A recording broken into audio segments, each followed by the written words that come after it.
جب آپ کی توجہ اللہ کی جانب، میرے نبی پاک صلی اللہ تعالی علیہ وسلم نے فرمایا ہر چیز اپنے رب سے مانگ، ہر چیز مانگ، ہر چیز مانگ۔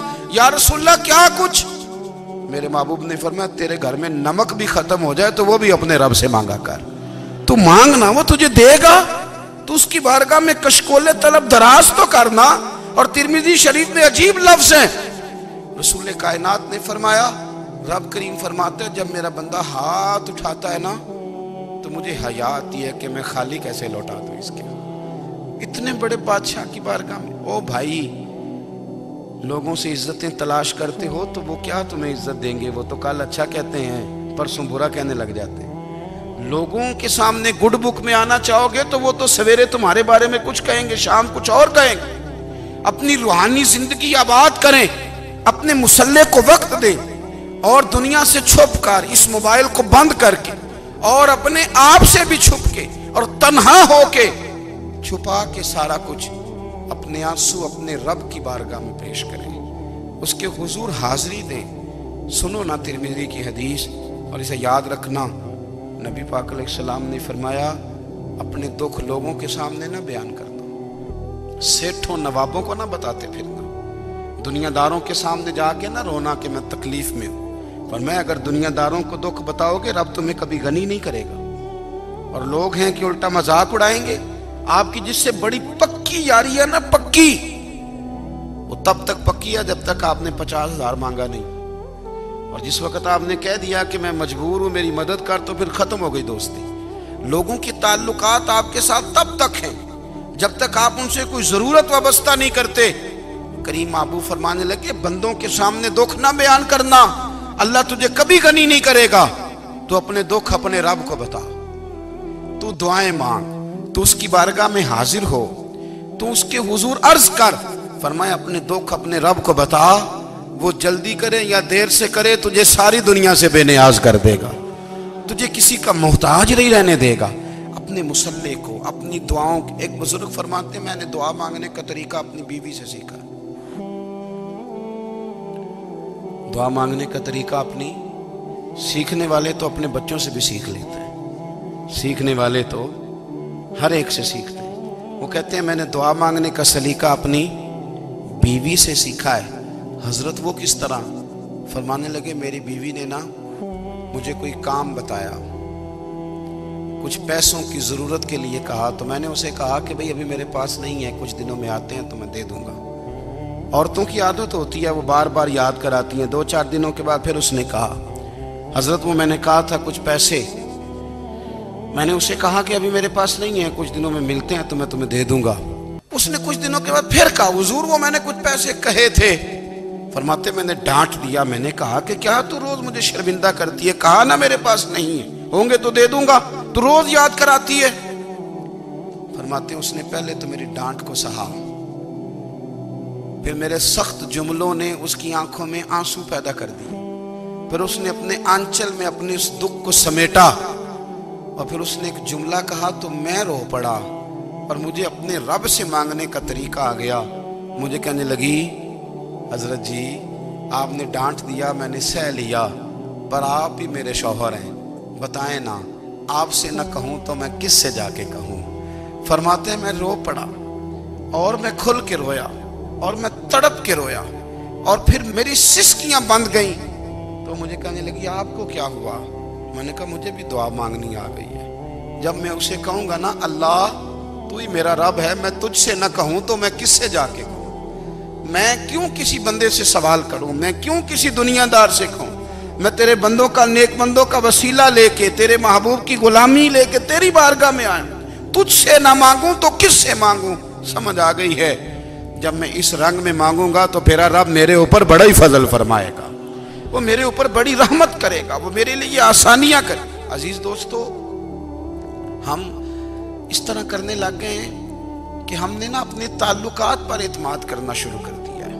میرے تعلقات بہت ہیں، ہم نے اپنی دولت پر اعتماد کرنا شروع کر دیا ہے، میرے پاس دولت بہت ہے۔ ہم نے اپنے علم پر، اپنی شہرت پر اعتماد کرنا شروع کر دیا ہے کہ میرے پاس فلاں چیز بہت ہے۔ یاد رکھنا جب بے نیاز اپنی صفت بے نیازی دکھاتا ہے تو بڑی بڑی دولتوں والے مجبور نظر آتے ہیں۔ بھائیو، جب انسان کا رشتہ اپنے مالک کے ساتھ ہوتا ہے پھر تو غم بھی کچھ نہیں کہتے، پریشانیاں بھی کچھ نہیں کہتی، پھر تو زندگی صبر والی، پھر تو زندگی توکل والی، پھر تو زندگی بھروسے والی، پھر انسان اپنے آپ کو رسوا نہیں کرتا۔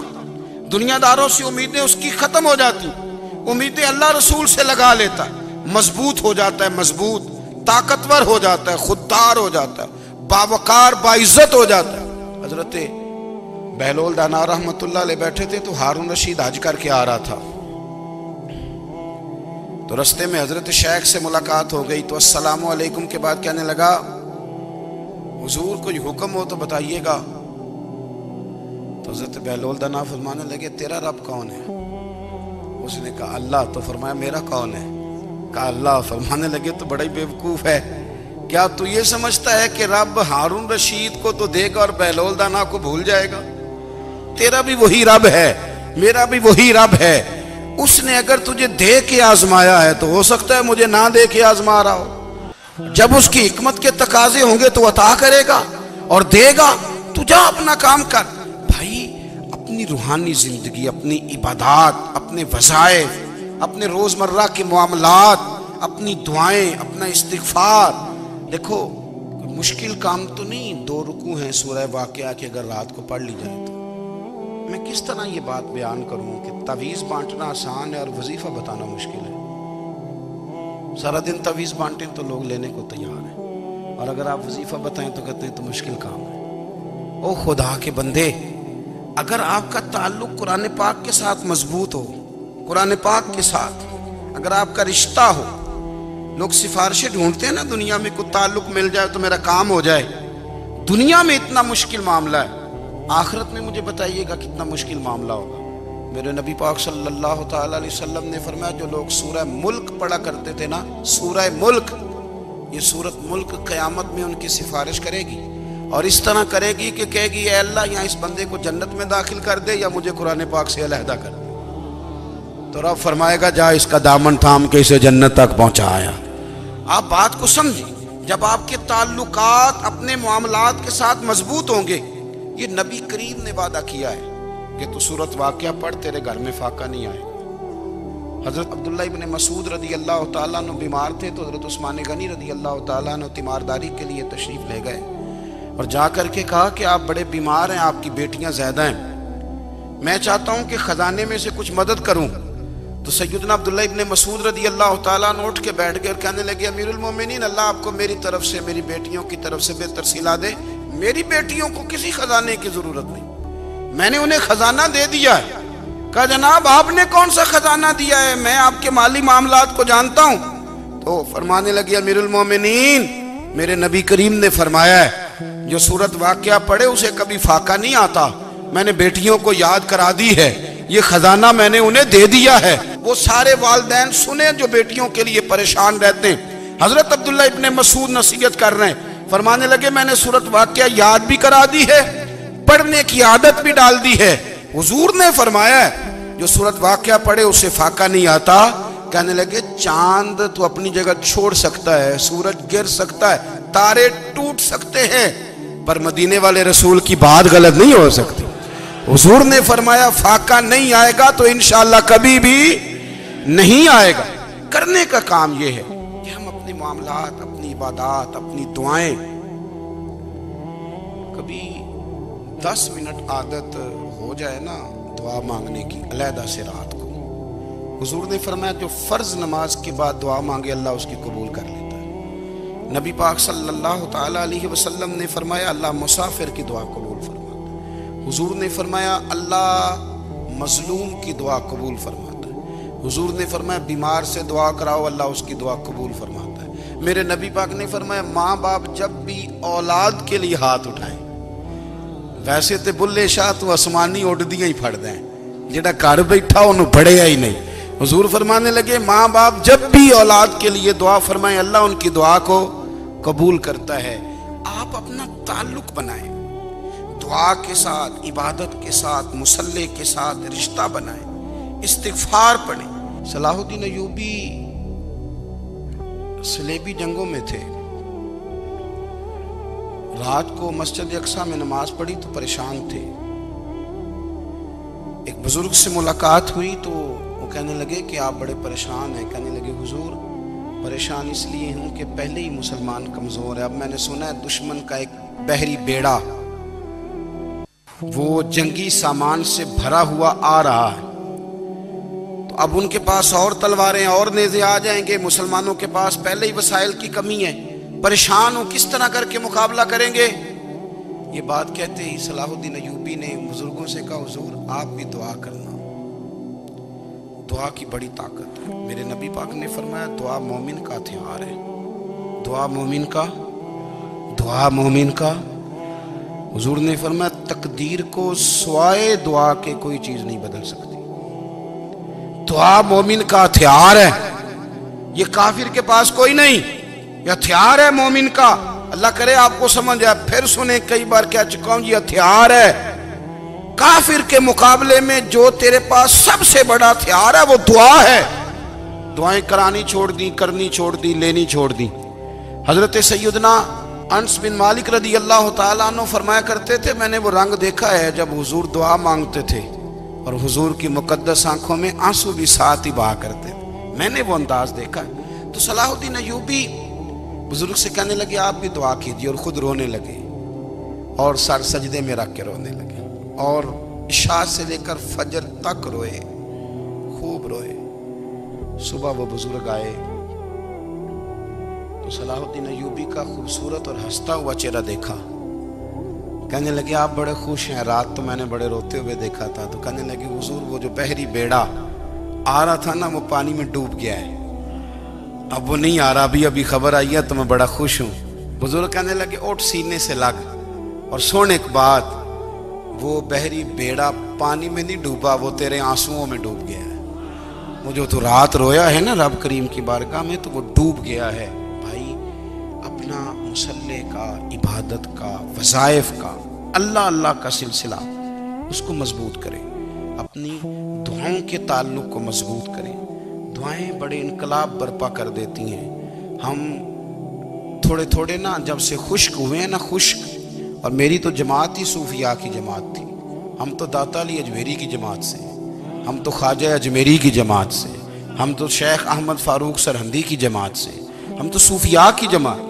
ہماری جماعت نے بھی وہ تعلق جو ہمارے بزرگوں نے بنایا تھا. بزرگ اللہ کے قریب کیسے جاتا ہے؟ تو ہمارے یہاں نا بہت سارے لوگ کہتے ہیں جی نظر ہو گئی تو کام ہو گیا.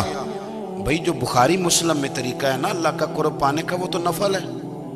نبی کریم علیہ السلام نے فرمایا بندہ نفلوں کے ذریعے رب کے قریب جاتا ہے اور اتنا قریب جاتا ہے کہ پھر اللہ اس کی زبان بن جاتا ہے, اللہ اس کی آنکھیں بن جاتا ہے, کان بن جاتا ہے, ہاتھ اور پیر بن جاتا ہے. تو یہ تو عبادت ہے, یہ تو اللہ کی بارگاہ کی حاضری ہے جو آپ کو اللہ کے قریب کرے گی. تو اپنے نماز کو اہمیت دے کے ادا کریں. نمازیں موبائل بند کر کے ادا کریں.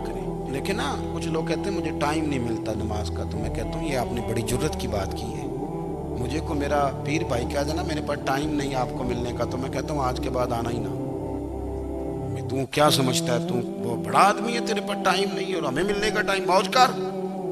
تو آپ نے اللہ رسول کو کہہ دیا ٹائم نہیں. اور عجیب فلسفہ ہے نا, کہا جائے نماز پڑھنے آؤ تو کہتے ہیں کپڑے ٹھیک نہیں, اور کہا جائے کہ آؤ ذرا دعوت پہ چلے تو کہتے ہیں 1 منٹ ٹھہر میں کپڑے بدل کے آیا. نماز کے لیے کہا تو کہتا ٹھیک نہیں, دعوت کے لیے کہا تو کہتا میں ذرا تیاری کر لوں, یوں جانا مناسب نہیں. یہ معاملہ ٹھیک نہیں. رب تو فرماتا ہے کہ جب تو مسجد میں آ تو زینت اختیار کر کے آ, خوب ذوق سے دعا مانگے, خوب شوق سے نماز پڑھیں, خوب استغفار کا مزاج بنائیں. آپ لوگوں کے بیچ رہ کے سکھ حاصل کرنا چاہتے ہیں, لیکن آپ کو پتہ ہے کئی مہینے غار حرا میں رہنا بھی مدینے والے محبوب کا طریقہ ہے. ہر سال اعتکاف بیٹھنا الگ سے, یہ بھی حضور کا طریقہ ہے. مسجد نبی کے اندر دروازہ کھلتا تھا نبی کریم کا, پر گھر کے اندر نفل پڑھے نبی پاک. اور حضور فرماتے ہیں کچھ نفل نماز گھر میں بھی پڑھا کرو, گھر کو قبرستان نہ بناؤ. ہمارا گھر اللہ کے ذکر سے آباد ہوگا اگر ہم نماز پڑھیں گے نا. میں جب سنت پڑھنے کے لیے گھر میں کھڑا ہوتا ہوں تو میرا جو 2.5-3 سال کا بیٹا ہے نا, وہ بھی میرے ساتھ نماز پڑھنی شروع کر دے. اسے پتہ کوئی نہیں نماز کیا ہوتی ہے, لیکن وہ بھی نا سجدہ نہ بھی کرنا ہے تو ساتھ لیٹ ضرور جاتا ہے پتہ چلا بچے لیکچر دینے سے نماز نہیں پڑھتے، نماز شروع کر دیں تو بچے بھی شروع کر دیتے ہیں۔ ہم جب پریشان ہوتے ہیں تو لیکچر دیتے ہیں، تو لیکچر تو باہر شاید چل جائے، گھر میں کیسے چلے گا؟ گھر میں تو عمل چلے گا۔ تو میرے عزیز، آج کے اس روحانی اجتماع میں ہمارے دوستوں نے جو محنت کی، ہم نے بار بار اپنی نیت سے پوچھا، خدا ہمیں معاف کرے اگر کوئی ذاتی شہرت ہے، کوئی ہمارے ذاتی مفادات ہیں، رب ہمیں ہدایت دے۔ ہماری یہ خواہش تھی کہ روحانی اجتماع ہمیں تھوڑا سا اللہ اور اس کے رسول کے جانب مائل کرے، کچھ ہمارا رشتہ مصلی کے ساتھ مضبوط